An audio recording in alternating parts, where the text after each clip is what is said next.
రోడ్ల అభివృద్ధి పేరిట ఒక హామ్ మోడల్ అని చెప్పి ఇప్పుడు కొత్తది తెచ్చిర్రు. ఈ హామ్ పెద్ద ఒక స్కామ్, మామూలు స్కామ్ కాదు. ఈ హామ్ ఇప్పుడు వీళ్ళు తీయబోయేది ఇంతకుముందు కూడా చెప్పిన, దాదాపు 8,000 కోట్ల రూపాయల స్కామ్ ఇది. అందరు కూడా అంటున్నారు, చాలా పత్రికలు రాస్తున్నాయి, చాలా మంది కూడా అంటున్నారు ఏంది ఇది హామ్ పెద్ద స్కామ్ తిరుగున్నట్టుంది అని. పత్రికలు రాసినాయి కదా దాని విధి విధానాలు, దాని కథలు రాస్తే అందరు కూడా ఫీల్ అవుతా ఉన్నారు. అట్లా ఏం తెలిసినా వీళ్ళు పెట్టింది మొత్తం R&B తీసుకుంటే 12,000 కిలోమీటర్లు చెయ్యాలి అనుకున్నారు. ఇప్పుడు ఫేజ్ 1లో 6,092 కిలోమీటర్లు 13,000 కోట్లతో చేస్తారట. టెండర్లు పిలిచిర్రు, 34 ప్యాకేజీలు పిలిచిర్రు.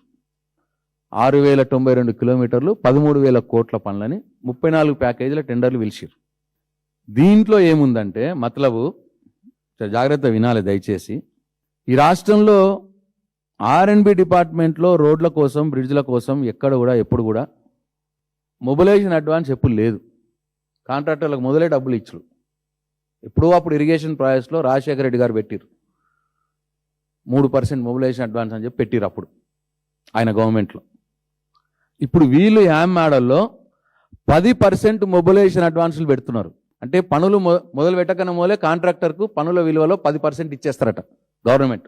అంటే 1,300 కోట్ల R&Bలో ఇప్పుడు వీళ్ళు పిలిచిరు టెండర్లు, 13,000 కోట్ల టెండర్లు పిలిచిరు. ఇప్పుడు వీళ్ళు 1,300 కోట్లు ఇచ్చేస్తారన్నట్టు కాంట్రాక్టర్కి మొదలే. పంచాయతీరాజ్లో 6,000 కోట్లకు పిలిచిర్రు, వాళ్ళు 600 కోట్లు ఇస్తారన్నట్టు. అంటే మొత్తం 1,900 కోట్ల రూపాయలు మొబిలైజేషన్ అడ్వాన్స్ కింద హామ్ మోడల్లో కాంట్రాక్టర్లకు పైసలు ఇచ్చేస్తారు. ఎప్పుడు లేదు ఇది చరిత్రలో. ఇప్పుడు వీళ్ళు పెట్టిరు ఫస్ట్ టైం 10% మొదలే ఇచ్చేస్తారట.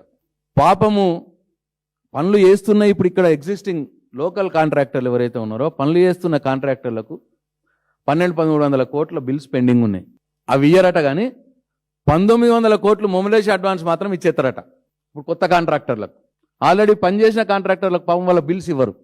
2.5-3 ఏళ్ళు అయింది వాళ్ళకి బిల్స్ రాక. అంటే నేరుగా 1,900 కోట్లు కాంట్రాక్టర్లకు పంపించి మొదలు అడ్వాన్స్కి ఇచ్చి ఇక దాని తర్వాత ఏం జరుగుతుందో మీకు తెలుసు, తెలంగాణ సమాజానికి తెలుసు. 1,900 కోట్ల దోపిడీ ఈ దీంట్లో మొబిలైజేషన్ అడ్వాన్స్ పేరు మీద దోపిడీ.